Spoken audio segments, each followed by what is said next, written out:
قل بفضل الله وبرحمته فبذلك فليفرحوا هو خير مما يجمعون۔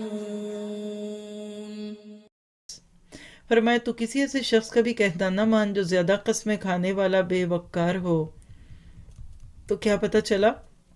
اللہ تعالیٰ کو ہدایت والے بھی دکھتے ہیں اور ہدایت سے دور بھی ہیں۔ اس رستے میں بہت سارے لوگ دن رات آپ کو مجھے اٹریکٹ کروائیں گے اپنی طرف۔ کوئی اپنے کپڑے بیچنے کے لیے، کوئی جوتے بیچنے کے لیے مارکیٹنگ کرے گا، اور کوئی کچھ حسن بیچنے کے لیے۔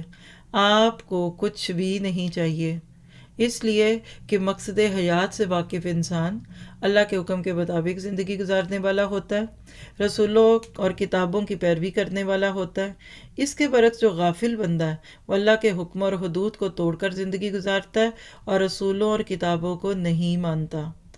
روایت نوٹ کیجئے گا، صحیحہ کی روایت ہے 2342 ابو سعید الخدری سے، اللہ کے نبی نے ایک لکڑی اپنے سامنے اور ایک دوسرے پہلو کے ساتھ گاڑی، پھر ذرا دور کر کے تیسری لکڑی گاڑ دی۔ یہ دیکھیے ٹیچنگ سٹائل اللہ کے نبی کا، انالیجس دے کر، کچھ گرافس بنا کر، کچھ ظاہری چیزوں کو ادھر ادھر کر کے سکھاتے، تو یہ بڑا پیارا طریقہ ہوتا ہے۔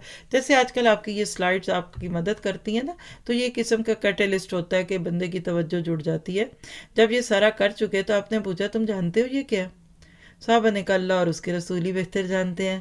فرمایا یہ انسان ہے، یعنی پہلی لکڑی کا یہ انسان ہے، پھر دوسری دکھائی کہا یہ اس کی موت ہے، اور جو تیسری دور تھی کہا یہ اس کی تمنائیں ہیں جو اپنی آرزوؤں کے پیچھے پڑا رہتا ہے، لیکن اس تک رسائی حاصل کرنے سے پہلے ہی موت اس کو چک لیتی ہے۔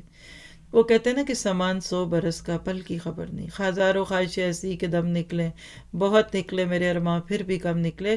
تو خواہشات کے پیچھے جینے والے اسی طرح ساری زندگی لڑکتے رہتے ہیں۔